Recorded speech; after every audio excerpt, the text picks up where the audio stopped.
Assalamualaikum warahmatullahi wabarakatuh.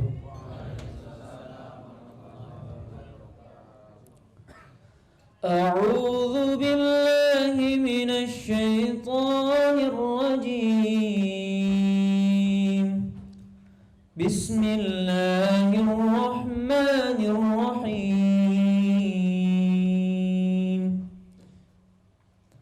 Alhamdulillahi rabbil alamin.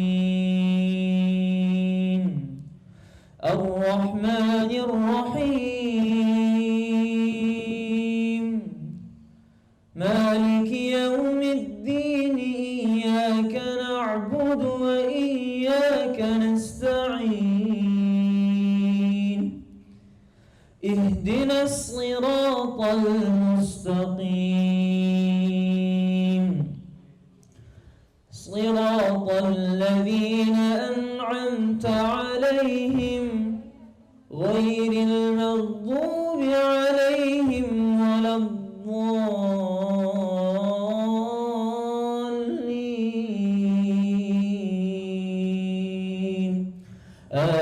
Amin.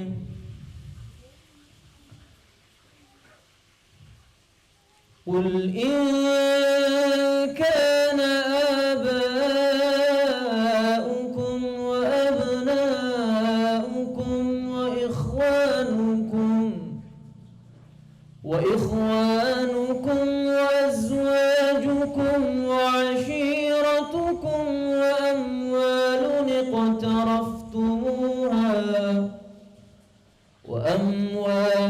اقترفتموها وتجارة تخشون كسادها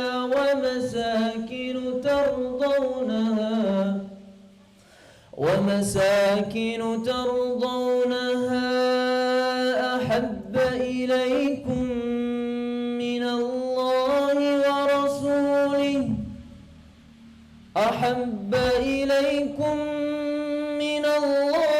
ورسوله وجهاد في سبيله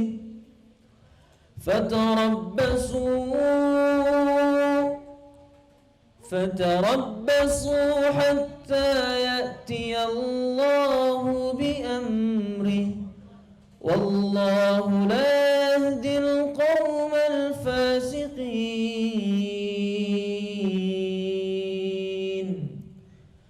لقد نصركم الله في مواطن كثيرة ويوم حنين. لقد نصركم الله في مواطن كثيرة ويوم حنين إذ أعجبتكم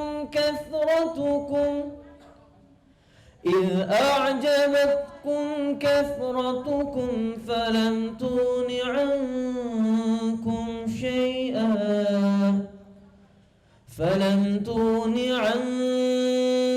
شيئا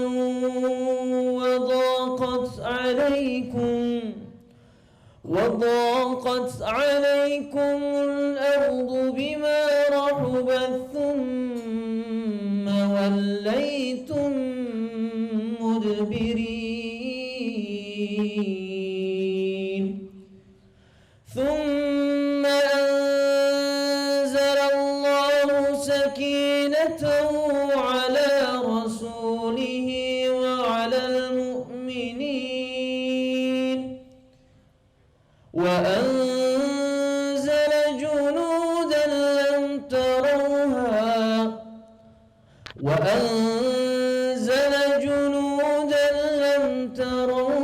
وعذب الذين كفروا وذلك جزاء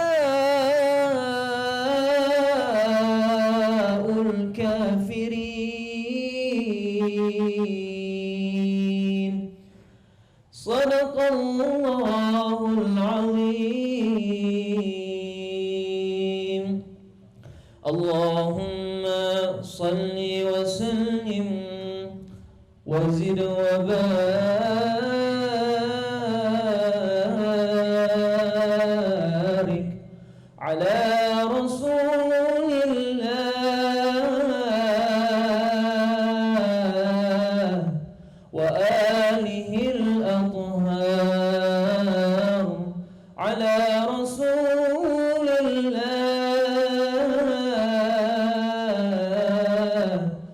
وأصحابه الأخيار.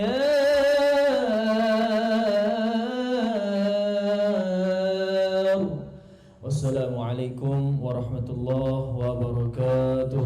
Assalamualaikum warahmatullahi wabarakatuh.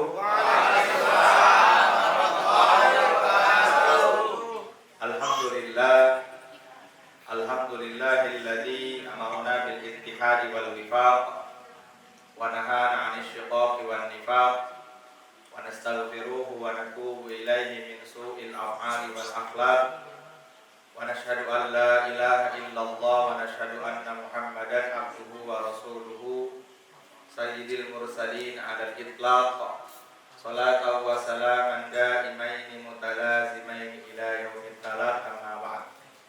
Qala Allah Ta'ala fi ayatihil karim, a'udzu billahi minasy syaithanir rajim. Bismillahirrahmanirrahim. Man 'amila shalihan min zakarin aw untha wa huwa mu'minun falanuhyiyannahu hayatan thayyibah. Wa qala aidan, innal ladzina qalu rabbuna Allah tsumma istaqamu fala khaufun 'alaihim wa la hum yahzanun. Wa qala nabiyyuna Muhammad sallallahu alaihi wasallam, sab'atun yudhilluhumullahu fi dhillihi yawma la dhilla illa dhilluh, wa rajulani tahabba fillah ijtama'at ala dhalika wa tafarraqa alaihi. Wa qala aidan, la yab'athanna Allahu aqwaman yawmal qiyamati ala wujuhihimun nur ala manadiril lu'lu'i laysu bi anbiya'a wa la syuhada'a yarbituhumun nas faqala arabiyyun qul hum lana na'rifuhum ya Rasulullah qala humul mutahabbuna fillah min qabaila syatta wa biladin syatta alladzina yajtami'una ala dzikrillah yazkuruna kama ja'a fil hadis. Pertama-tama marilah kita bersyukur kepada Allah Subhanahu wa taala karena sampai saat ini Allah Subhanahu wa taala masih memberikan kepada kita nikmat yang paling sempurna, yaitu nikmat iman dan nikmat Islam. Yang saya muliakan kepada Sohibul Bait Mas Ridho beserta keluarga kami dan anak-anaknya semuanya, mudah-mudahan dengan sebab kebaikan-kebaikan yang beliau berikan kepada kita semuanya, kita diberikan enak di sini untuk bisa ngaji tenang, tentram. Mudah-mudahan Allah balas dengan surganya Allah Subhanahu wa taala. Allah jadikan semua keluarganya ahli la ilaha illallah. Amin. Mudah-mudahan Allah Subhanahu wa taala jadikan anak-anaknya menjadi ahli Al-Qur'an. Begitupun dengan kita semua. Setiap kita yang berada di sini pasti Allah Subhanahu wa taala akan berikan kebaikan kepada kita. Sholawat dan salam marilah kita berikan kepada satu-satunya manusia yang paling sempurna di atas muka bumi ini. Satu-satunya manusia yang nanti menunggu kita di Telaga Kausar. Nabi besar Muhammad mengatakan, isbiru hatta talaqawni 'alal haud.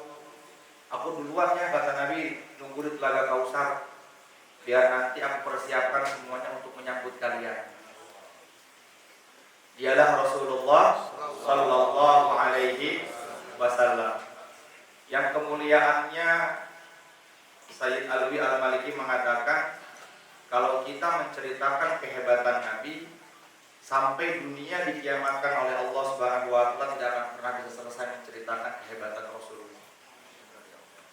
Ada seorang penyair mengatakan, lam yahtalim qatuta hamutlaqan abada wa ma tasa'aba aslan fi mada zaman. Nabi besar Muhammad SAW itu selama hidupnya tidak pernah mimpi jenabah. Bahkan dalam hidup beliau 63 tahun kurang lebih seperti itu, kurang lebih sedikit, beliau tidak pernah menguap dalam hidupnya. Menguap nggak pernah. Wa ma tasa'aba aslan fi mada zaman. Saking mulianya Rasulullah sallallahu alaihi wasallam. Min huda wa bufalam tahrab wa ma waqa'at zubabatun abadan fi jismihil hasan.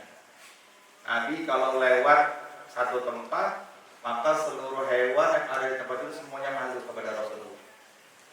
Kalau Rasulullah SAW lewat di satu hutan yang banyak hewan buas, binatang buasnya, maka seluruh binatang mengatakan assalatu wassalamu alaika ya Rasulullah. Qul biyadi qallati lati adrikni ya Rasulullah.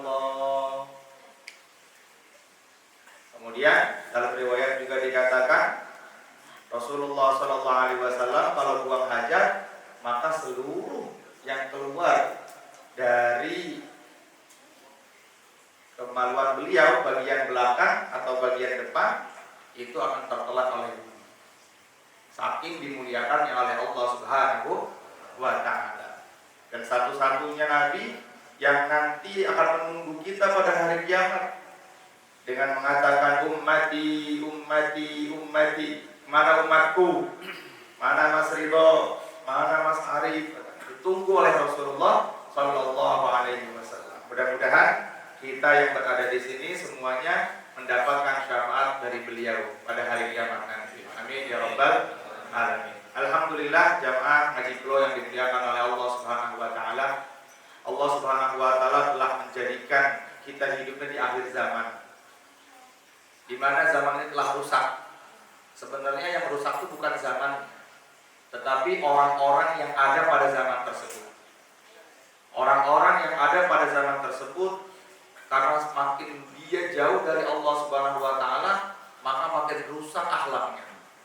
Sehingga Nabi mengatakan mazadaz zaman illa syiddah. Tidaklah makin bertambahnya masa orang di dunia ini, maka makin rusak kehidupannya. Maka untuk menjadikan Allah Subhanahu wa Ta'ala memilih kita agar Allah Subhanahu wa Ta'ala tidak golongkan kita sebagai orang-orang yang rusak, tidak ada cara yang paling sempurna kecuali kita mengikuti orang-orang yang baik terdahulu. Siapakah mereka? Para sahabat ridwanullah alaihim ajma'in. Para sahabat ini sama seperti kita. Bahkan dulu sebelum Rasulullah SAW diangkat menjadi Rasul, para sahabat ini jauh lebih jahil daripada kita. Ada yang membunuh anak perempuannya hidup-hidup, ada yang mengubur anak perempuannya hidup-hidup. Bahkan mereka kalau berjudi, ada wanita hamil, mereka jadikan taruhan. Yuk, tuh wanita yang lagi hamil tuh di dalam perutnya laki-laki atau perempuan. Kalau kita sekarang judinya masih pakai uang. Kalau dulu sahabat sebelum datang agama Islam, mereka judinya seperti itu. Tapi ketika Islam masuk ke dalam hati mereka, Allah Subhanahu wa Ta'ala muliakan mereka. Bahkan Allah Subhanahu wa Ta'ala katakan dalam Al-Qur'an, was-sabiqunal awwaluna minal muhajirin wal ansar walladzina tabauhum bi ihsan radhiyallahu anhum wa radu an.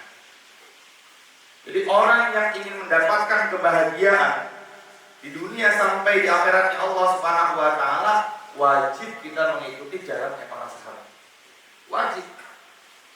Rasulullah SAW pernah bertanya kepada Allah Subhanahu wa Ta'ala, diceritakan dalam Hayatul Sahabat. Wahai Allah, bagaimana keadaan sahabat-sahabatku ketika nanti aku telah meninggal dunia? Allah Subhanahu wa Ta'ala berfirman kepada Nabi Muhammad SAW, setiap sahabatmu telah kuterima. Apapun keputusan yang mereka putuskan telah kuterima. Apapun bentuknya. Akhirnya Rasulullah SAW mengatakan ashabi kan nujum bi ayyihi muqtadaitum ihtadaitum. Jadi hadis ini turun, hadis ini terjadi ketika Rasulullah bertanya dulu kepada Allah Subhanahu wa Ta'ala. Jadi semua keadaan sahabat, amal-amal sahabat itu Allah Subhanahu wa Ta'ala telah ridha di dalamnya. Kenapa Allah Subhanahu wa Ta'ala meridhokan para sahabat?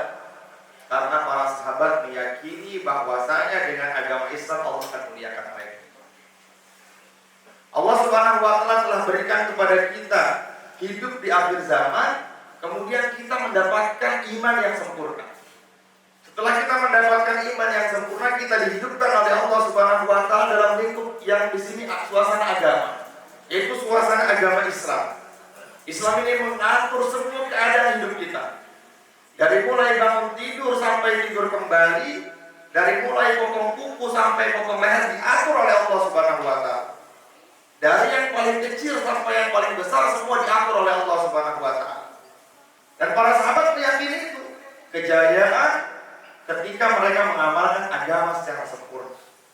Allah mengatakan wa may yartadi ghairal islami dinan fala yuqbala minhu wa huwa bil akhirati minal khasirin. Barang siapa yang mencari kemuliaan di selain agama Islam, dia akan dibinasakan oleh Allah Subhanahu wa taala. Tidak ada kemuliaan, tidak ada kebahagiaan, tidak ada kesuksesan kecuali pada agama Islam yang dibawa oleh yang mulia Rasulullah sallallahu alaihi wasallam dan para sahabat. Para sahabat dimuliakan oleh Allah Subhanahu wa taala karena mereka mempunyai keyakinan yang betul kepada agama Islam. Sayyidina Abu Bakar As-Siddiq radhiyallahu taala anhu beliau mengatakan, Sayyidina Abu Bakar As-Siddiq ini manusia terbaik setelah para anbiya. Nabi mengatakan khairul khalqi ba'dal anbiya Abu Bakar. Manusia terbaik setelah para nabi adalah Abu Bakar As-Siddiq radhiyallahu taala anhu. Jadi tingkatan manusia yang paling sempurna pertama ulul azmi minar rusul. Dari ulul azmi minar rusul itu yang paling mulia pertama adalah yang mulia Nabi besar Muhammad sallallahu alaihi wasallam. Yang kedua Nabi Musa alaihi salatu wasallam. Yang ketiga Nabi Ibrahim alaihi salatu wasallam. Yang keempat Nabi Nuh alaihi salatu wasallam. Dan yang kelima Nabi Isa alaihi salatu wasallam. Baru nabi-nabi yang termaktub dalam Al-Quran yang berjumlah 25 nabi dan rasul. Kemudian di bawahnya lagi nabi-nabi yang tidak tercantum dalam Al-Quran. Baru setelah itu adalah Abu Bakar As-Siddiq radhiyallahu taala anhu. Kenapa Abu Bakar As-Siddiq bisa dimuliakan oleh Allah Subhanahu wa taala? Bahkan ada satu ayat Allah Subhanahu wa taala berfirman kepada Nabi besar Muhammad, sampaikan salamku kepada Abu Bakar. Wa salamun ala ibadihi alladziina istafa. Sampaikan salam rinduku kepada Abu Bakar. Sayyidina Abu Bakar As-Siddiq mengatakan nahnu qaumun azzanallahu bil Islam fa mahma talabna al-izzah adallanallahu li ghairihi. Kami adalah satu kaum yang Allah Subhanahu wa taala muliakan dalam Islam. Kami adalah satu kaum yang Allah Subhanahu wa taala muliakan dalam agama Islam. Siapa orang yang mencari kemuliaan di luar agama Islam, Allah akan hancurkan hidupnya. Jadi kemuliaan yang Allah berikan kepada kita, sekarang kita hidup diberikan makan oleh Allah, diberikan rezeki oleh Allah Subhanahu wa taala, karena dalam hati kita meyakini Islam adalah agama yang paling sempurna. Kemudian ada sahabat yang nomor 2. Islam sudah sempurna, tetapi ketika orang nomor 2 ini meluk agama Islam, maka Islam makin sempurna di hadapan kita semua. Dan ini adalah berkat doanya Rasulullah SAW yang disebut dengan Umar bin Khattab radhiyallahu taala anhu. Nabi mengatakan dalam sebuah riwayat, Nabi berdoa, Allahumma idil Islam Umarain. Ya Allah, kuatkan Islam atas 2 Umar. Yang pertama Umar bin Khattab, yang kedua Umar bin Hisham. Siapa Umar bin Hisham itu? Abu Jahal la'natullah alaihi. Karena memang Umar bin Khattab ini Masya Allah, dulu orang yang paling benci dengan Rasulullah sallallahu alaihi wasallam. Orang yang gak senang dengan adanya Rasulullah SAW. Di dunia ini tidak ada orang yang paling jahil setelah kemusyrikan kecuali orang yang ingin membunuh Rasulullah SAW. Siapakah orang yang dulu pernah ada niat membunuh Rasulullah? Hanya satu orang, yaitu Umar bin Khattab radhiyallahu taala sebelum dalam dirinya ada Islam. Tapi ketika Allah Subhanahu wa taala masukkan agama Islam dalam dirinya, maka beliau adalah orang yang pertama kali membela Rasulullah sallallahu alaihi wasallam. Singkat cerita, yang pertama kali mendapatkan gelar Amirul Mukminin di sejarah Islam adalah Khalifah Umar bin Khattab radhiyallahu taala. Kemudian Rasulullah memberikan gelar kepadanya Al-Faruq. Apa artinya Al-Faruq? Pemisah antara kebenaran dan kebatilan. Ketika Umar masuk Islam, maka yang benar benar ada, yang batil ada. Tidak remang-remang lagi. Dan salah satu sahabat yang ketika beliau masuk Islam, maka beliau telah mengikrarkan Islamnya. di hadapan orang-orang kafir Mekah pada waktu itu. Beliau datang keliling Ka'bah dan mengatakan, siapa di antara kalian orang yang pengen anaknya jadi yatim? Siapa di antara kalian orang yang pengen istrinya jadi janda? Kalau kalian ingin istri kalian jadi janda, kalau kalian ingin anak kalian jadi yatim, maka hadapi Umar. Allah berikan keberanian kepada Sayyidina Umar radhiyallahu ta'ala. Bahkan Rasulullah SAW mengatakan, "Lau kana nabiyyun min ba'di lakana Umar nabiyyun." Kalau ada nabi setelah Muhammad, yang pantas jadi nabi adalah Umar bin Khattab radhiyallahu ta'ala. Mempunyai kedudukan besar di hadapan Allah Subhanahu wa taala, bukan hanya dari kalangan manusia yang takut kepada beliau. Jin takut kepada beliau, para malaikat pun takut kepada beliau. Dalam riwayat dikatakan, Umar pernah bertanya kepada Rasulullah SAW bagaimana keadaan Umar ketika malam pertama dalam kubur. Maka Rasulullah mengatakan, Umar ketika malam pertama dalam kubur sama seperti sekarang. Wah, kalau gitu aman.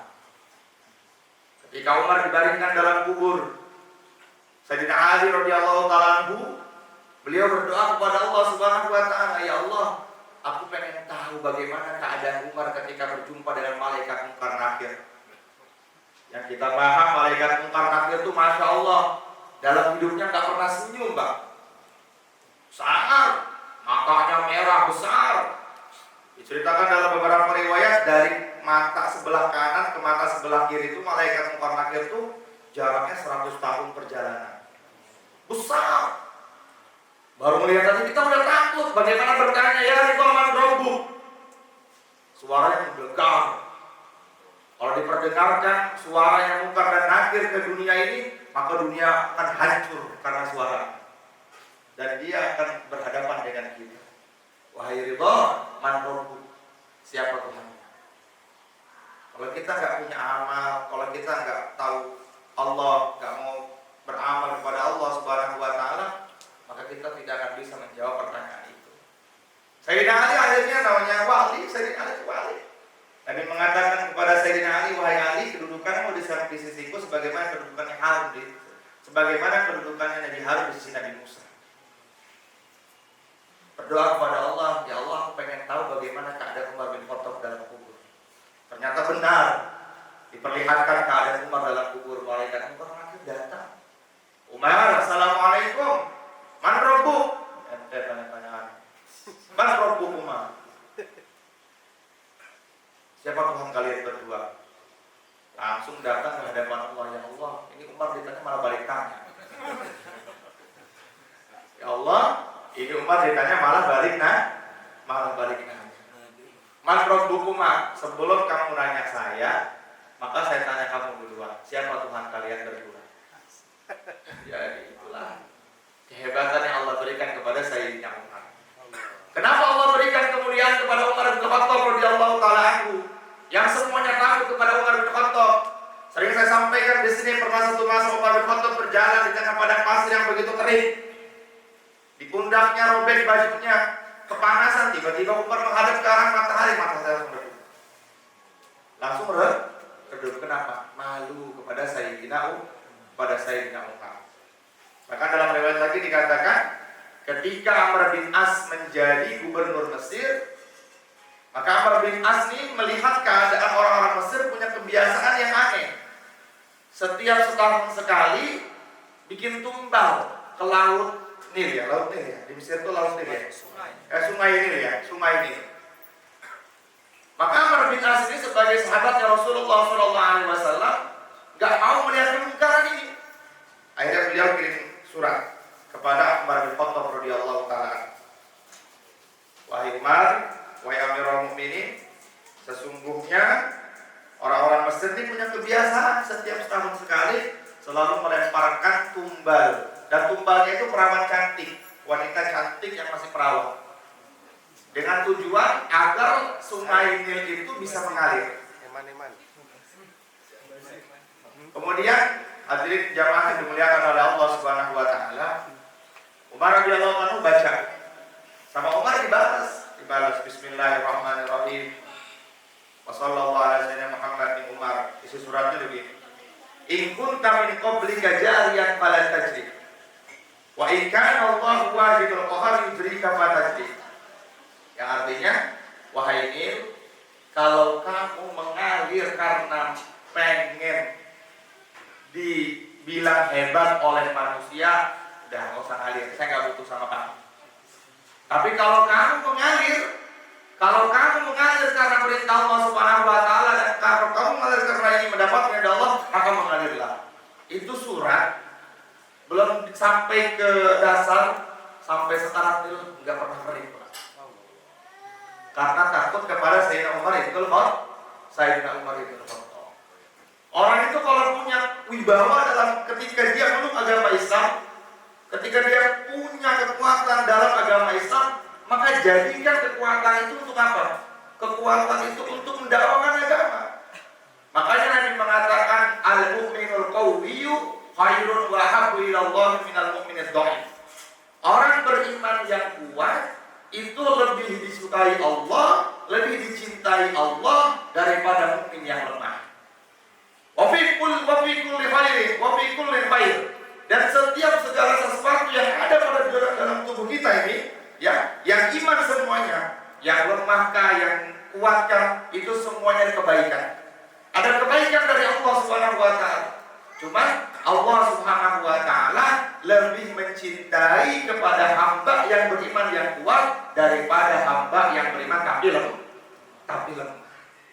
Tapi setiap dari kita yang beriman ada kebaikan di hadapan Allah Subhanahu Wa Taala. Maka kata para ulama, yang dimaksud kuat ini seperti apa? Yang pertama, yang dimaksud kuat di sini kata para ulama hadis, dalam hadis ini adalah kuat tentang keimanan kepada Allah Subhanahu Wa Taala. Agama Islam sudah sempurna, tetapi kesempurnaan agama Islam ini atas 5 dasar. Dasar yang pertama bagaimana imaniyah. Imaniyah kita harus betul kepada Allah, meyakini Allah Subhanahu Wa Taala sebagai Tuhan kita. Jadi jangan sampai dalam hati kita ada keraguan sedikit pun kepada Allah. Betul-betul harus yakin kepada Allah Subhanahu Wa Taala. Kalau dalam hati kita ada keraguan kepada Allah, maka Allah Subhanahu Wa Taala tidak akan tolong kita. Dalam kitab Tanbihul Ghafilin disebutkan ada 3 sebab kenapa Allah nggak tolong kita. Padahal kita sudah berdoa, padahal kita juga sudah sholat. Sholat kita sama dengan sholatnya para sahabat. Nabi kita pun sama dengan nabinya para sahabat. Tetapi Allah tolong para sahabat, Allah nggak tolong kita. Yang pertama, di situ disebutkan arafumullah walam tu'tu haqqahu. Kalian mengaku beriman kepada Allah, tahu kalau Allah itu Tuhan kalian, Tuhan kita, tetapi banyak di antara kita yang masih memainkan perintah Allah. Ketika azan berkumandang, Allahu Akbar, Allahu Akbar, tapi sibuk kita dengan pekerjaan kita, sibuk kita dengan perdagangan kita, sibuk kita dengan, Masya Allah, kesibukan-kesibukan yang menjauhkan kita dari Allah Subhanahu Wa Taala. Maka orang-orang yang seperti ini mengaku beriman kepada Allah Subhanahu Wa Taala, tetapi imannya rusak. Orang yang seperti ini, dia tidak akan ditolong oleh Allah Subhanahu Wa Taala, sebagaimana Allah mewah, kendaraan punya, semua Allah kasih semuanya, tapi masih lupa kepada Allah Subhanahu Wa Taala. Nanti giliran udah susah baru, ya Allah, ya Allah, ya Allah. Maka selagi Allah berikan nikmat kepada kita, Allah berikan kepada kita nikmat iman, Allah berikan kepada kita nikmat dunia, maka kita gunakan untuk meyakini bahwasanya Allah Subhanahu Wa Taala adalah Tuhan yang wajib kita sembah. Jangan sekali ada keraguan di dalamnya, jangan sekali ada keraguan. Kalau ada keraguan sedikit pun di dalamnya, maka Allah Subhanahu Wa Taala akan binasakan kita. Araftumullah wa lam tu'tu haqqahu. Dia tahu kalau Allah Tuhannya dia, tetapi dia masih melalaikan perintah Allah.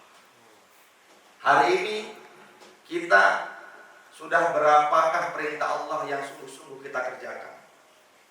Apakah tadi kita ketika bangun tidur subuh, kita meninggalkan perintah Allah, atau kita ingat dengan Allah Subhanahu wa taala, atau bahkan sampai kita lupa, nauzubillah. Summa nauzubillah. Bangun tidur yang kita lihat handphone bukan Allah Subhanahu wa taala. Padahal kalau kita bangun tidur ingatnya Allah Subhanahu wa taala, maka Nabi mengatakan ghufirat lahum dzunubuhu walau kanat misla zabadil bahr. Allah akan ampuni dosa-dosa kita walaupun banyaknya dosa kita bagaikan pasir di lautan. Bangun tidur baca alhamdulillahilladzi ahyana ba'dama amatana wa ilaihin nusyur. La ilaha illallah wahdahu la syarikalah lahul mulku wa lahul hamdu yuhyi wa yumiit wa huwa ala kulli syai'in qadir. Tadi yang subuh baca doa itu siapa? Alhamdulillah. Yang lain kemana? Baru tahu kalau apa lupa. Hah? Masya Allah. Ini kita nih termasuk arakumullah walam tuhan. Kita mengetahui Allah sebagai Tuhan kita, tetapi kita lupa kepada Allah Subhanahu wa taala. Maka yang kuat di sini adalah kuat masalah keimanan kepada Allah Subhanahu wa taala. Kemudian yang kedua, dalam kitab Tanbihul Ghafilin, kalau kita pengen ditolong oleh Allah Subhanahu wa taala sebagaimana Allah menolong para sahabat, maka kita enggak boleh mengerjakan qara'tumul Qur'an walam ta'malu bihi. Banyak di antara kita membaca Al-Qur'an tetapi kita tidak mau menunaikan haknya Al-Qur'an. Hari ini kita baca saja, tapi kita enggak menunaikan haknya Al-Qur'an. Apa sih haknya Al-Qur'an itu? Banyak sekali. Haknya Al-Qur'an kata para ulama, yang pertama, dia harus dihatamkan dalam 1 tahun 2 kali. Imam Abu Hanifah mengatakan kalau seandainya seorang muslim tidak bisa menghatamkan 2 kali dalam 1 tahun, maka dia berdosa. Sekarang kita sibuk dengan handphone kita, lebih banyak kita lihat handphone. Coba minta kepada Allah, tumbuhkan ya Allah rasa cinta saya kepada Al-Quran sebagaimana rasa cinta saya kepada handphone saya. Coba, benar nggak? Hari-hari kita bawa handphone. Al-Quran hanya ditaruh di atas TV, beli 50.000 dibeli doang, tapi nggak dibaca. Sampai bulukan. Padahal Al-Quran itu nanti akan memberikan syafaat kepada kita. Mas Ridho setiap hari baca Quran, setiap huruf dalam Al-Quran akan datang memberikan keselamatan kepada kita di dunia dan di kubur. Bahkan nanti Al-Quran akan bersama-sama kita dalam surganya Allah Subhanahu wa taala. Kenikmatan terbesar bagi seorang hamba yang beriman ketika mereka masuk ke dalam surga adalah ketika mereka mendengar langsung Allah berfirman kepada mereka. Kalau kita nggak biasa baca Al-Quran, maka kita nggak diberikan kesempatan oleh Allah untuk bisa mendengar langsung Allah Subhanahu wa taala berfirman dengan Al-Quran. Mau kita nggak dengar Allah Subhanahu wa taala berfirman. Nauzubillah. Hak yang pertama. Hak yang kedua, maka kita tunaikan semua perintahnya. Al-Quran mengatakan wala taqrabuz zina. Janganlah kalian mendekati zina. Mendekatinya aja nggak boleh, apalagi berzinanya. Bukan berzina hari Rabu. Berzina hari Rabu nggak boleh, zina hari Rabu, hari Kamis boleh. Ngawur. Berzina Al-Quran. Ya, nggak boleh mendekati zina. Apa aja sih perkara yang mendekati zina tuh? Perkara yang mendekati zina tuh sekarang tuh masya Allah, lagi handphone. Masya Allah, ya WhatsApp-an, chattingan. Oke, nggak chattingan, tapi lihat Instagram. Mata kita nggak bisa kita jaga. Nauzubillah. Ada orang datang ke kami, ada orang datang ke saya, Bang, bilang Zalik, Masya Allah, mengeluhkan permasalahan dengan istrinya. Ya, katanya dengan istrinya ada, Masya Allah, ketika kita maksiat kepada Allah Subhanahu wa taala, nanti Allah Subhanahu wa taala akan cabut kenikmatan kita dengan istri. Hati-hati. Maka pentingnya bisa menjaga pandangan. Ya, kalau kita bisa menundukkan pandangan, yang pertama kali Allah akan berikan kepada kita kenikmatan ibadah, kenikmatan bersama dengan istri. Kalau seandainya kita hambar dengan istri, terapinya cuma satu. Tundukin pandangan aja udah. Biasanya yang paling kerasnya ya Allah tuh dia. Ya Allah, ya Allah. Kuda, sama tuh. Alhamdulillah. Hati-hati tuh, hati-hati. Wala taqrabu zina, jangan mendekati zina. Apalagi kita nih sebagai orang tua yang punya anak perempuan, jangan sampai kita membiarkan anak perempuan kita keluar rumah bukan dengan mahramnya. Alhamdulillah. Orang yang memberikan izin kepada anaknya yang perempuan keluar sama pacarnya, maka Nabi mengatakan dia dayus. Siapa dayus ya Rasulullah? Orang yang namanya tercatat dalam pintu neraka jahanam. Kita punya istri keluar rumah nggak pakai kerudung, kita nggak cemburu, dayus. Kita punya adik perempuan kita tinggal di rumah kita, keluar rumah nggak pakai kerudung, dayus. Kalau kita nggak mau jadi dayus, hati-hati. Maka dari itu teman-teman yang dimuliakan oleh Allah Subhanahu wa taala, di antara haknya Al-Qur'an kita tunaikan semua perintahnya Al-Qur'an dan kita jauhi larangan yang dilarang oleh Al-Qur'an. Al-Qur'an mengajarkan kepada kita aqimus shalah liduluki syamsi ila ghasaqil lail. Kerjakan salat. Salat kita tuh 5 waktu, bukan 4 waktu. Salat itu dari subuh, zuhur, asar, maghrib, isya. Kerjakan itu semuanya. Jangan sampai kita meninggalkan salah satu dari yang 5 tadi. Nabi mengatakan, man hanat alaihi salat faqwa indallahi ahwan.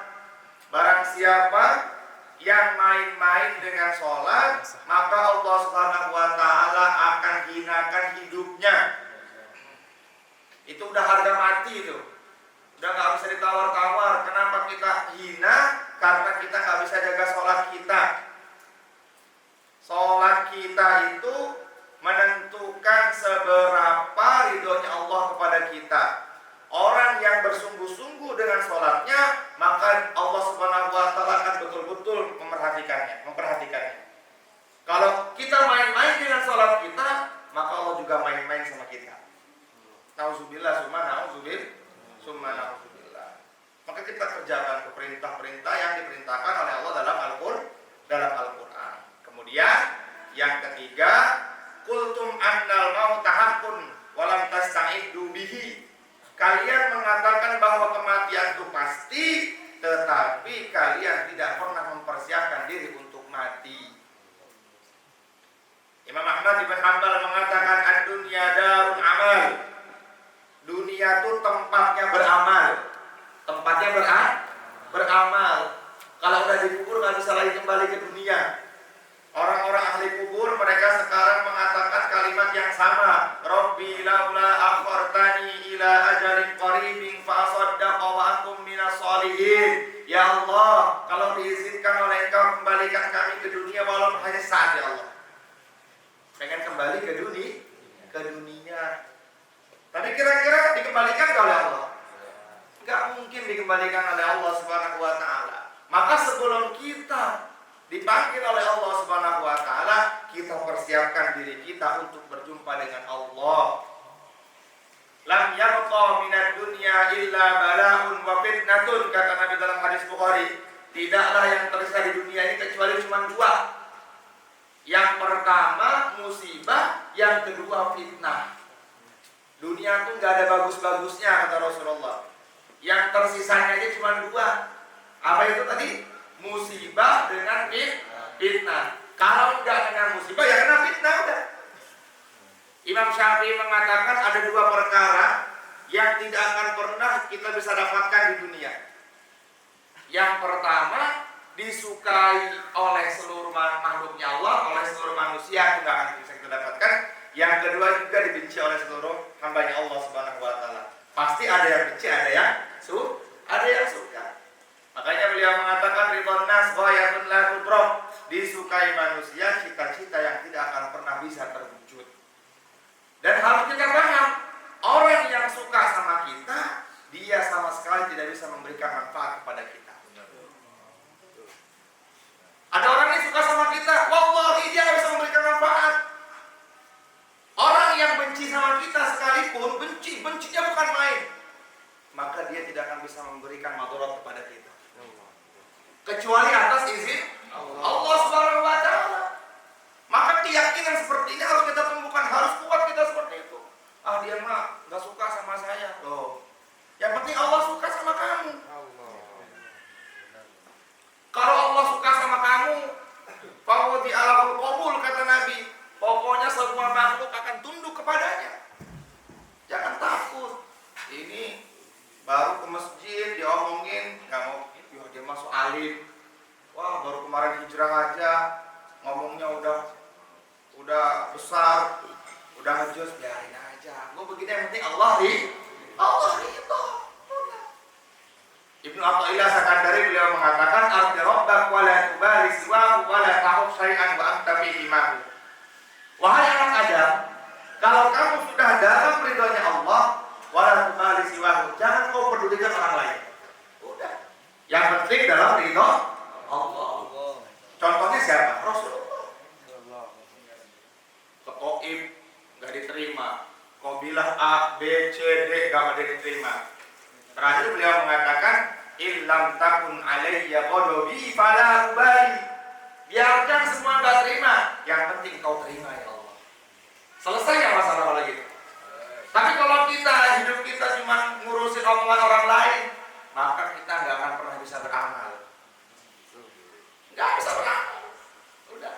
Orang mau ngomong apa yang penting Allah ridho. Orang mau benci kayak apapun, dia sama sekali nggak bisa memberikan madarat kepada kita. La ilaha illallah. Maka kekuatan yang pertama, ya, mukmin yang kuat di sini yaitu imannya.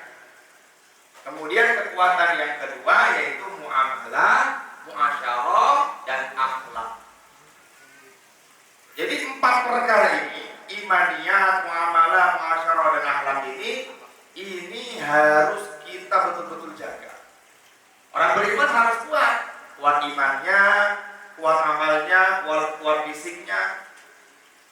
Kuat fisiknya Allah Subhanahu wa taala mengatakan dalam ayat Al-Qur'an wa'iddu lahum mastata'tum min quwwatin wa min ribatil khairi turhibuna bih. Terus aduwallahi wa aduwakum. Kata Allah, selalu mempersiapkanlah diri kamu untuk masa yang akan datang. Maknanya bagaimana? Maknanya kita suruh bersiap-siap untuk melawan musuh. Ya, kita penting berolahraga. Makanya Nabi mengajarkan kepada para sahabatnya, alimu auladakum musibahata wa rimayata. Hai, ajarkanlah kepada anak kalian 2 perkara, berenang dan memanah. Berenang, kenapa? Untuk menguatkan fisik kita. Orang Islam itu jangan kelemar, dibentak, nge-nge aja. Takut. Iya. Punya Allah kok takut. Jangan takut, punya Allah mah. Harus kuat. Ya. Kun misla Umar. Jadilah kamu sebagai Umar ibn Khattab. Jadi seperti Umar. Maka kalau kita punya kekuasaan seperti Mas Ridho, teman-teman yang lain, maka kekuatannya kita gunakan untuk ibadah dan dakwah. Mas Ridho kan punya perusahaan, maka harus, kalau seandainya kalian gak sholat, kalau seandainya kalian gak mengaji, kalau seandainya kalian maksiat, maka akan saya berikan sanksi. Gak ada jadi masalah, karena kita punya kekuatan dan kekuasaan. Imannya, yang kedua muamalah. Kuat di sini adalah muamalah perekonomian. Ya, perekonomian. Dulu para sahabat ekonominya kuat-kuat. Pak Ustaz, bukannya para sahabat ekonominya lumpuh ya? Bukan. Sebagian ada yang memang Allah berikan kekayaan, tapi kekuatan iman mereka mengalahkan ekonomi mereka. Jadi walaupun ekonomi mereka lemah, tapi karena iman mereka kuat kepada Allah Subhanahu wa taala, akhirnya Allah bangkitkan mereka. Sehingga Nabi mengatakan al-Islam ya'lu wa la yu'la alaih. Islam itu adalah agama yang tinggi dan tidak ada yang bisa meninggikan lagi. Islam di atas undang-undangnya para sahabat. Ketika mereka sudah yakin kepada Allah, sudah kuat imannya kepada Allah Subhanahu wa taala, amalnya sudah kuat kepada Allah Subhanahu wa taala, dunia datang dengan sendirinya. Ya. Jadi orang Islam itu harus yakin kepada Allah, bahwasanya kalau kita sudah yakin kepada Allah Subhanahu wa taala, Allah akan datangkan dunia pernah ada pembahasan di sini, ya. Jadi, untuk apa kita hidup? Maka hidup kita yang pertama bagaimana untuk akhirat. Kalau kita hidup di dunia paling 70 tahun toh. Nanti di akhirat kita akan selama-lamanya. Gak ada hitungannya lagi. Gak ada hitungannya lagi. Allah katakan walal akhiratu khairul laka minal ula. Kampung akhirat jauh lebih panjang, jauh lebih sempurna, jauh lebih besar daripada kampung dunia. Bahkan dalam kitab Al-Fatihah hadis disebutkan perbandingan, permisalan akhirat dengan dunia itu sebagaimana kalian nyelupkan kelingking nih ke ember, kemudian diangkat, nah ini dunia ini. Ininya akhirat. Jadi memang Masya Allah, dunia itu nggak ada apa-apanya. Tapi memang tugas kita di dunia adalah untuk beramal. Ad-dunya darul amal, wal akhiratu darul jaza. Balasan amal di dunia nanti ketika kita berjumpa dengan Allah di akhirat. Faman lam ya'maluna. Kalau kita nggak beramal di sini, nabi menggunakan, maka kita akan menjadi orang yang celaka di sana. Kalau kita celaka di sini, mungkin sebentar aja. Orang ketabrak artinya patah. Mungkin sebentar aja sampai mati lah, anggaplah. Kalau seandainya dia nggak amal ibadah, masuk neraka selama-lamanya. Kalau dibilang lebih baik mana ya, lebih baik patah sebentar, tapi punya amal daripada kaya tapi nggak punya amal. Yang lebih hebat lagi jadi orang kaya banyak amal.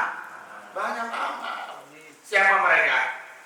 Para sahabat Abdurrahman bin Auf, Utsman bin Affan, Sa'ad bin Abi Waqqas, Zubair bin Al-Awwam. Itu orang-orang kaya yang berani mengumpulkan harta di jalan Allah Subhanahu wa ta'ala. Karena harta yang sesungguhnya adalah harta yang dimakan, yang milik kita, dan harta yang dikeluarkan untuk Allah Subhanahu wa ta'ala. Dari dua harta ini yang lebih sesungguhnya lagi nanti akan dibawa di hadapan Allah adalah harta yang dikeluarkan untuk Allah Subhanahu wa ta'ala.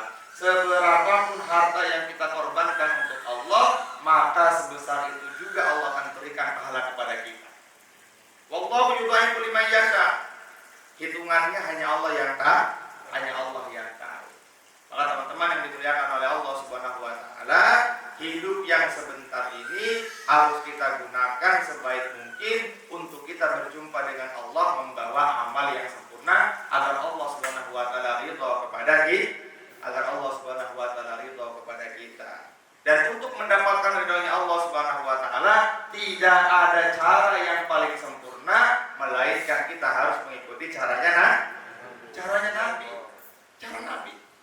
24 jam kita wajib mengikuti cara Nabi. 24 jam. Pokoknya kalau kita ikut cara Nabi selamat dunia, kalau kita ikut cara Rasulullah selamat akhirat di hadapan Allah Subhanahu wa ta'ala. Kalau kita seperti beramal nggak mengikuti cara Nabi, maka yang ada kebinasaan. Kayaknya beramal tetapi tidak terhitung amal. Ada orang pengen sholat zuhur tapi 5 rakaat. Diterima nggak sholatnya? Ya nggak diterima. Kenapa? Karena sudah bertentangan dengan caranya Rasulullah Sallallahu Alaihi Wasallam. Tapi kalau kita mengikuti cara Nabi, masuk ke dalam kamar mandi, ke dalam WC, mengikuti cara Rasulullah, maka sepanjang kita dalam kamar mandi itu dihitung ibadah oleh Allah Subhanahu wa ta'ala. Allah mengatakan, "May ya'mal shalihan min zakarin aw unsa wa huwa mu'minun falanuhyiyannahu hayatan thayyibah." Barang siapa yang beramal soleh, ini kata para ulama, amal soleh di sini yaitu cara Rasulullah Sallallahu Alaihi Wasallam. Amal soleh di sini adalah amal yang pantas. Kalau guru kami Kiai Zaron mengatakan amal soleh itu amal yang pantas. Pantasnya mengikuti cara Nabi. Kalau kayak baik tetapi tidak mengikuti cara Nabi, berarti bukan pantas namanya itu. Gak pantas. Ya, gak pantas. Barang siapa yang beramal kebaikan dengan cara Rasulullah, wa huwa mu'minun, dan dia betul-betul beriman kepada Allah Subhanahu wa taala, falanuhyiyannahu hayatan thayyibah, maka Allah akan berikan pertama kepadanya adalah kehidupan yang baik. Apa balasan orang yang mengamalkan agama dengan cara Nabi? Kehidupan yang baik. Di sini saya yakin semuanya pengen hidup baik, betul? Ada di sini yang nggak pengen hidup baik? Nggak ada, pengen hidup baik semuanya. Bagaimana cara hidup baik tuh? Hidup yang Allah ridho di dalamnya, istrinya taat, suaminya taat, anaknya taat, pembantunya taat, rumah tangganya bahagia. Kan pengen begitu semuanya.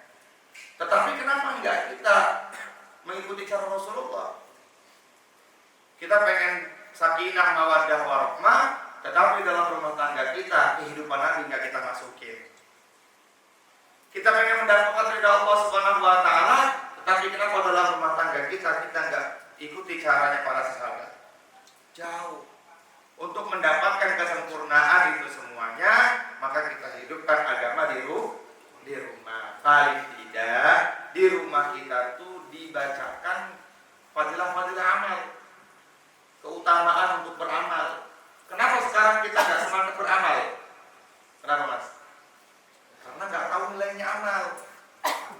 Benar ya? Kalau kita tahu nilainya amal, semangat. Kenapa sekarang kita semangat pengen punya mobil? Karena tahu nilainya mobil. Untuk bisa beli mobil kita harus bekerja. Kalau bekerja kita dapat uang. Jadi fadilahnya uang itu bisa beli mobil. Akhirnya dia bangun tengah malam jam 3. Dia kerja, berangkat pagi, pulang lagi pagi lagi, masya Allah. Begitu aja hari-hari. Kenapa? Karena tahu nilainya dunia. Oh, saya kalau punya mobil ini nanti saya akan bahagia. Oh, nanti kalau saya punya mobil ini, nanti keluarga saya akan tenang. Kemana-mana gampang. Sekarang kenapa kita nggak pandai beramal? Karena kita nggak tahu nilainya surga. Padahal Nabi mengatakan barang siapa yang mengucapkan la haula wala quwata illa billah, maka Allah Subhanahu wa taala akan ampuni dosanya dan kalimat tersebut akan memberikan syafaat pada hari kiamat. Kita hadirkan. Imam Ghazali mengatakan dalam kitab Mau'izatul Mu'minin, walaupun kita beramal niatnya untuk mendapatkan iming-iming yang Nabi janjikan, itu termasuk bagian dari ikhlas. Coba, kita sholat pengen dapat apa? Pahala kan? Nah, itu tingkatan sholat paling rendah. Tingkatan sholat paling tinggi itu bagaimana? Anta'budallaha ka'annaka tarahu fa illam takun tarahu fa innahu yarak. Pokoknya perintah. Mau gua sholat 70 tahun masuk neraka, yang penting gua sholat. Kalau kita sekarang sholat, bagaimana kita terhindar dari neraka? Tapi kata Imam Ghazali, walaupun kamu mau beramal masih karena iming-iming, itu termasuk bagian dari ikhlas. Karena yang memberikan janji semua adalah Rasulullah. Nabi mengatakan barang siapa yang keluar rumah dengan membaca bismillah tawakkaltu 'ala Allah la haula wala quwwata illa billah, Allah jaga rumahnya. Ya Allah, saya baca ini supaya rumah saya dijaga karena sesuai dengan janji Nabi. Kalau kita mengamalkan sesuatu dengan iming-iming yang Nabi ajarkan, yang Nabi berikan kepada kita, yang Nabi janjikan kepada kita, itu kata Imam Ghazali termasuk bagian dari keikhlasan. Insya Allah ya.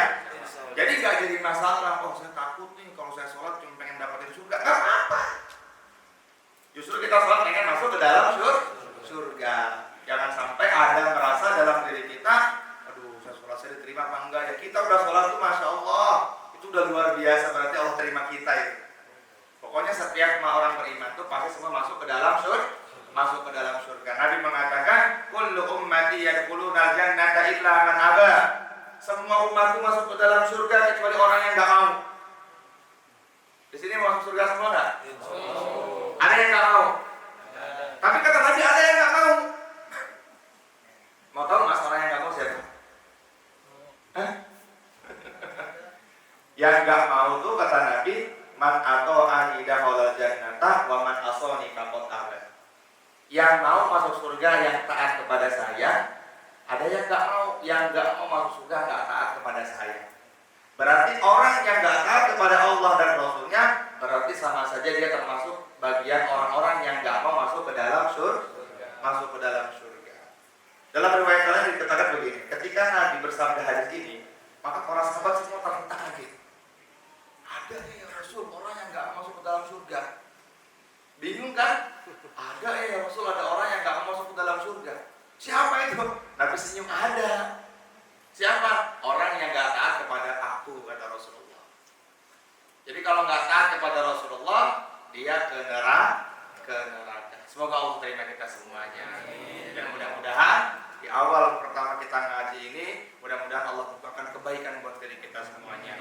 Ya, yang belum baik diberikan kebaikan oleh Allah Subhanahu wa taala, yang sudah baik menjadi lebih baik lagi, dan keturunan kita semuanya menjadi baik semuanya insyaallah. Rumah tangga kita jadi baik, kemudian pekerjaan kita jadi baik semuanya insyaallah ya. Yang penting niatnya di awal ini semata-mata mencari ridha Allah Subhanahu wa taala. Pasang niat karena Allah ya. Karena setiap amal kalau nggak dipasang niat karena Allah akan berantakan. Makanya seluruh ulama ketika ngarang kitab yang pertama kali beliau masukkan di awal kitab pembahasannya adalah tentang niat. Innamal a'malu binniyat wa innamal likulli imri'in ma nawa.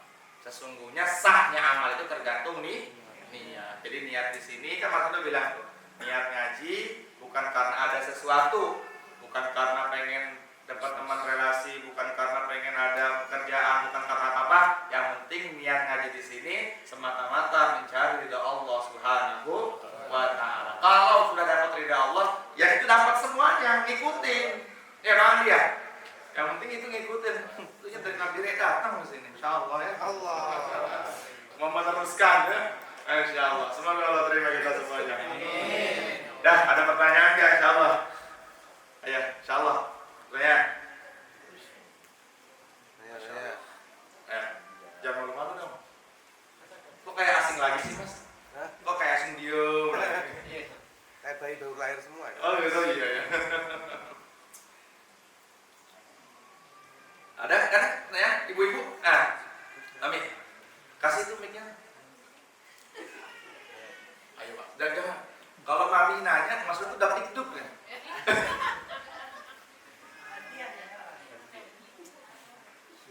Allah Akbar. Allahumma sholli ala sayyidina. Allahumma sholli ala sayyidina. Ini sih titipan dari temannya. Aman, Aman tuh. Aman. Gimana? Jadi Ustaz, Ngomongin jaga tentang mata. nafkah seorang suami ke istri. Nafkah. Ya, itu seperti apa sebenarnya? Walaupun istri kerja, itu tetap suami kasih nafkah apa enggak gitu. Apalagi posisi ketika istri udah nggak kerja. Maksud aku, bagaimana misalnya dari pendapatan yang dia dapat itu nafkah ke istrinya seberapa gitu. Baik, dalam hukum fikih nafkah suami istri dibagi menjadi dua. Ada nafkah lahiriah, ada nafkah batiniah. Ingat nih, nafkah batiniah itu bukan hubungan biologis, itu kan kerasa. Bener nggak? Betul. Kerasa nggak Mas? Anaknya dua. Ya, nafkah lahiriah, nafkah yang sifatnya wujud. Ya, seperti uang, tempat tinggal, makanan, itu segala macam itu. Kemudian nafkah batin itu nafkah yang penting daripada nafkah yang lahir itu. Nafkah azwajukum wa ikhwanukum wa azwajukum wa asyiratukum wa amwalun iqtaraftumuha wa tijaratun tahsyauna kasadaha wa masakinum tardaunaha ahabba ilaikum minallahi wa rasul. Jadi yang 10 orang itu yang diberikan nafkah. Nafkah lahirnya seperti ini nih.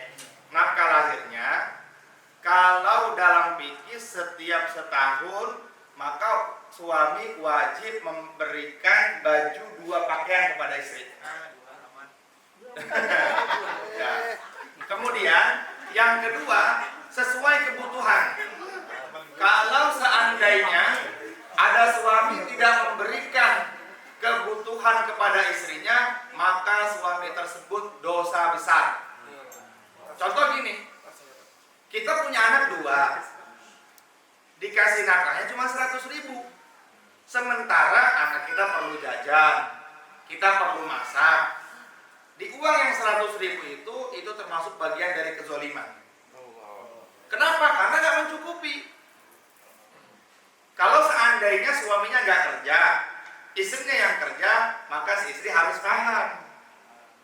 Jadi jangan dituntut suaminya, kamu kan sebagai suami maka kamu wajib memberikan nafkah. Iya, saya memberikan nafkah, tapi sekarang apa daya saya?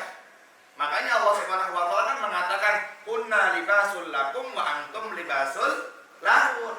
Istri itu pakaian suami, suami itu pakaian istri. Maknanya adalah untuk saling melengkapi. Bukan saling kita todong, bukan, tapi saling melengkapi. Ketika suami tidak bekerja, maka si istri harus paham. Dan nafkah lahiriah yang diberikan suami kepada istri adalah sesuai kebutuhan, ya, sesuai kebutuhan, bukan sesuai kemauan. Kalau sesuai kemauan, waduh, Mbak Vina nggak cukup.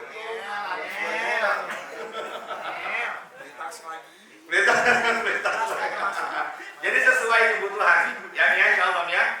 Nah, sesuai kebutuhan. Hati-hati kita nih kalau nggak memberikan nafkah kepada istri, masya Allah, dosa besar. Ditanya di hadapan Allah Subhanahu Wa Taala, ya, yang paling panjang pertanyaannya di hadapan Allah Subhanahu Wa Taala itu tentang keluarga. Misalnya contoh, hai kamu Mas Rido, yang Mas Rido teruslah. Hai kamu Mas Arif, bagaimana kamu mendidik istri kamu?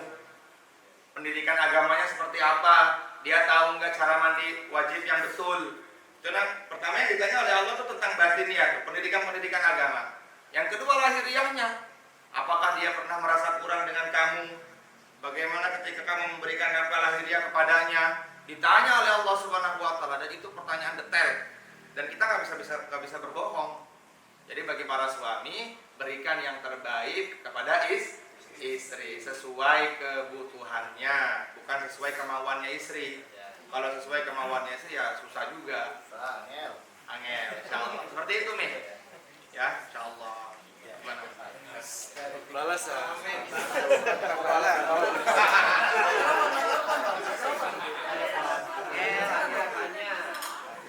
Enggak.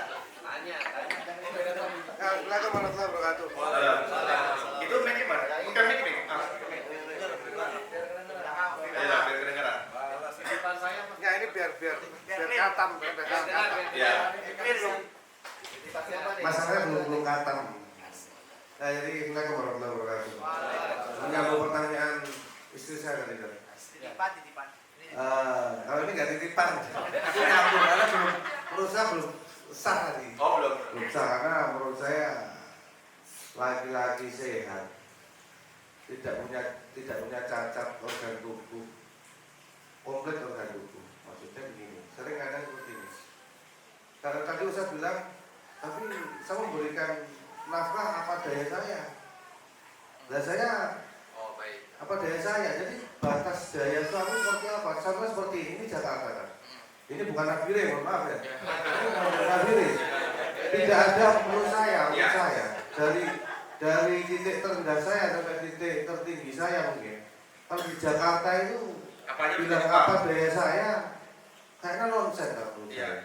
Karena serendah-rendahnya laki-laki tidak cacat, yang punya tangan dua, mulut, hidung, mata, nggak buta, kuping, kaki. Kalau cuma cari duit 1.500.000, 2 juta sebulan itu kayaknya lebih dari cukup, lebih dari gampang gitu. Cuman maksudnya batas apa daya saya seperti apa? Kalau takutnya nanti jamaah ini mendengar apa daya saya, apa daya saya? Susah. Saya di rumah sarungan ini apa daya saya? Nah ini yang susah. Jadi mau diperjelas. Baik. Masya Allah. Harus benar. Nanti malah jadi salah paham kan ya. Berarti kalau yang begitu, yang mengatakan apa daya saya itu mungkin karena dia sakit, mungkin karena dia cacat atau bagaimana ya. Kalau seandainya ada suami atau laki-laki yang nggak mau bekerja, itu yang salah sekali seperti itu. Maka di sini tadi kita Mas Rido sering musyawarah dengan saya, dengan Bang Andi gitu kan. Di Jakarta ini sebenarnya untuk mendapatkan uang itu asal ada mau aja. Nah sekarang buat para suami yang tidak mendapatkan pekerjaan itu cuma satu aja faktornya, malas. Malas. Akhirnya karena dari sifat malas itu ada rasa tomat. Apalagi kalau seandainya dari teman atau dari keluarganya yang Allah berikan kelebihan. Nanti ada kata-kata misalnya, gampang lah, gue bisa minta sama si fulan. Itu yang Nabi gak suka. Nabi itu Nabi itu paling benci kepada inni la aqra'u ahadakum syabah la fi amali dunya wa la fi amali akhirah. Aku tuh paling benci sama orang malas, kata Rasulullah. Aku tuh benci kepada orang malas, orang yang suka minta. Nabi paling benci banget. Aku lebih senang kepada kalian yang bangun pagi, masuk ke dalam hutan, mengumpulkan kayu bakar, kemudian dijual di pasar hanya mendapatkan uang 500 perak. Karena dia ada usaha. Yang Nabi nggak suka tuh bangun tidur pagi, udahlah terserah Allah aja, kan rezeki mau udah diatur. Itu keliru. Itu namanya males kayak gitu, Mas. Jadi yang dimaksud apa daya saya, mungkin saya salah ya kan. Yang dimaksud apa daya saya, ya mungkin karena dia lagi sakit kali, beberapa bulan gak dapat proyek gitu kan. Ya, Bang Andi ya? Itu bukan saya. Bukan. Tapi itu dulu ya kan. Walaupun tapi memang Bang Andi itu udah kemana-mana cari, cuman takdirnya belum dapat ya belum dapat seperti itu. Seperti itu Mas. Jazakumullah, Masya Allah. Ada lagi nggak? Jadi buat kita bagi para suami itu harus tanggung jawab. Sayyidina Umar mengatakan ketika seorang laki-laki mengucapkan saya terima nikahnya anak bapak, maka di situ tanggung jawab seorang wanita jatuh kepada suami dalam semua hal. Kalau dia melakukan dosa besar, maka suami akan kena imbasnya. Kalau dia melakukan dosa kecil juga suami akan kena imbasnya. Maka tanggung jawab di sini berat di hadapan Allah Subhanahu wa taala. Kullukum ra'in wa kullukum mas'ulun an ra'iyatihi. Setiap di antara kalian pasti akan ditanya oleh Allah Subhanahu wa taala. Suami yang pertama kali ditanya setelah sholatnya oleh Allah adalah bagaimana perlakuan kamu kepada istri kamu. Itu pertanyaan kedua setelah sholat. Insyaallah ya. Di Ustaz Gifari. Insyaallah ini termasuk bagian dari nasihat buat Ustaz Gifari insyaallah. Berarti intinya ini apa? Adanya saya itu selagi dia masih usaha, terus kalau memang belum dapat itu berlaku juga buat Berlaku nggak Mas kalau gitu Mas? gimana? Ustaz. Terus. Penting ikhtiar. Ikhtiar. Ikhtiar itu perintah Allah ya. Jadi bukan tawakal aja, ikhtiar dulu baru tawakal. Kan ada cerita sahabat itu datang bertamu ke Rasulullah SAW. Dia nggak ikat untanya. Dia bilang Allah. Ya kayak Amir Sab Allah gitu kan. Allah. Kata Nabi, ikat dulu baru tawakal. Maknanya bagaimana? Pertama kita ikhtiar dulu karena kita hidup di dunia. Hidup di dunia ini semuanya tuh butuh ikhtiar. Butuh ikhtiar dan semuanya ada proses. Jadi tahapan yang Allah berikan sunatullah di dunia ini semuanya ada prosesnya.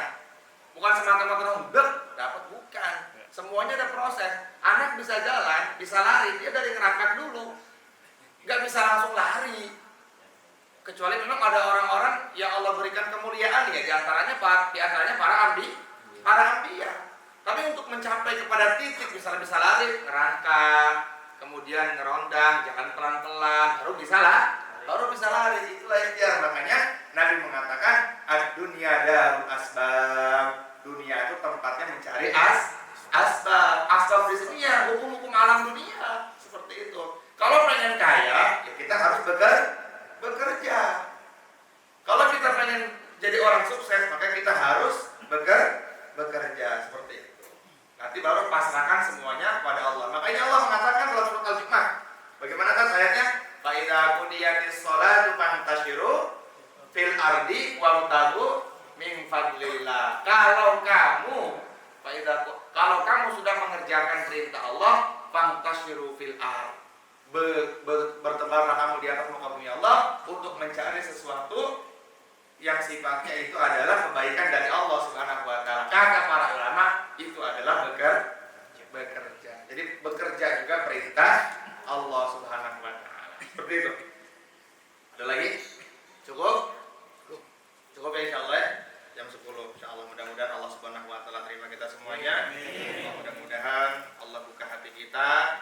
Allah masukkan kita ke dalam surga Allah Subhanahu wa taala. La hadihin niyah wa ala kulli niyatin shalihah. wa ila hadratin Nabil Mustafa Muhammad sallallahu wa ila hadratin khususon keluarga Mas Ridho Nur Adityawan.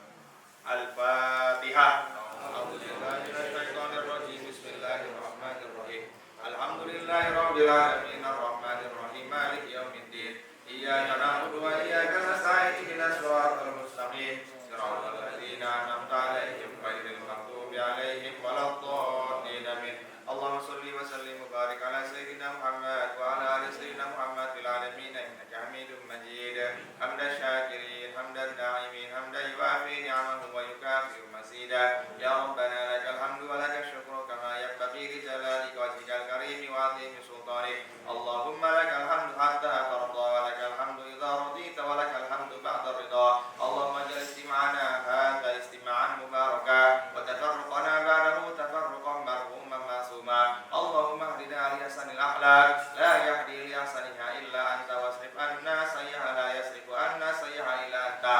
La ilaha illallah wahdahu la syarika lah ahadan samadan lam yalid wa lam yulad wa lam yakul lahu kufuwan ahad. Allahumma ij'alha fidaan lana wa lahum minan nar, nuran lana wa lahum fil qubur, wa zawajana wa lahum 'ala sirat, wa amalana wa lahum yawmal faza'il akbar. Hasbunallahu lima hammana, hasbunallahu liman adana, hasbunallahu liman hasadana, hasbunallahu liman qada'ana, hasbunallahu liman makara bina, hasbunallahu min jami'i khalqi, hasbunallahu wa ni'mal wakil, ni'mal maula wa ni'man nasir. Allahumma inna nas'aluka al-afiyah wa nas'aluka syukra 'ala al-afiyah wa nas'aluka tamam al-afiyah. Allahumma ij'al qaryatana hadhihi kal madinatil munawwarah bi 'ahdi Rasulillah sallallahu alaihi wasallam waj'al buyutana ka buyutis sahabah waj'al rijalana ka rijalis sahabah waj'al nisa'ana ka nisa'is sahabah waj'al sibyanana ka sibyanis sahabah waj'al hayatana ka hayatis sahabah waj'al mautana ka mautis sahabah. Allahumma ij'alid dunya Allahumma la taj'alid dunya warham bina wa la mablagha ilmina